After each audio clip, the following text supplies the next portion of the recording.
Я вам сегодня расскажу про поврежденные банкноты. Вот что делать с поврежденными деньгами. Бумажные деньги со временем ветшают, загрязняются, рвутся и постепенно выходят из строя, то есть теряют свою платежеспособность. Бывает, что банкноты по забывчивости стирают вместе с одеждой, используют как бумагу для случайных заметок, на них ставят штампы и постоянно передают из рук в руки. От чего они изнашиваются? Разберемся, какими купюрами все еще можно расплатиться в магазине, а какие придется менять в банке, а какие уже отслужили свой срок и потеряли платежеспособность. Если банкнота повреждена, это еще не значит, что она автоматически выходит из строя. Есть три варианта. Первый. Повреждение не сильное и деньги по-прежнему платежеспособны. Их должны принимать и в магазинах, и в банках. Повреждение значительное. Деньгами не получится оплатить покупку, но их можно поменять в банке на новые банкноты или монеты. Вам нужно прийти в кассу любого коммерческого банка, где кассир подтвердит, что банкнота платежеспособная, и вам тогда обменяют ее на новые деньги или же зачислят сумму на ваш счет.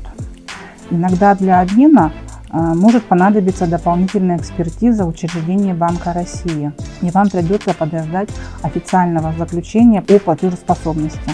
Повреждение настолько сильное, что банкнота перестает соответствовать признакам платежеспособности. Тогда деньгами уже нельзя расплатиться и поменять их тоже нельзя. Кстати, для желающих написать номер телефона или другую информацию на банкноте, используя купюру как бумагу для заметок или посланий, вы значительно сокращаете срок их жизни.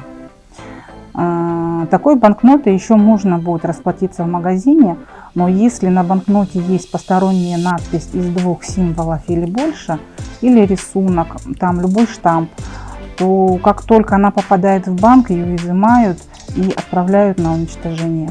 Если на купюре не хватает уголка или края, ею тоже можно расплатиться, сделать платеж за свет, за газ, но если не хватает значительной части, например, деньги серьезно обгорели или же попали в кислоту, то с такими деньгами нужно идти в коммерческий банк. Там у вас их примут на экспертизу и передадут деньги на экспертизу учреждения Банка России, где определяется платежеспособность денежных знаков. За эту экспертизу никакая плата не взимается.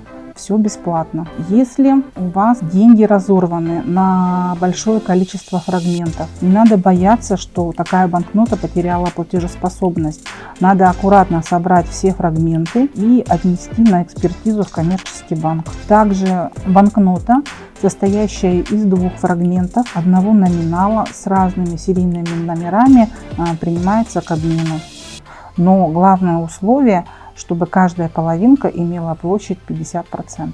С признаками платежеспособности и правилами обмена банкнот и монеты Банка России вы можете ознакомиться на сайте Банка России cbr.ru.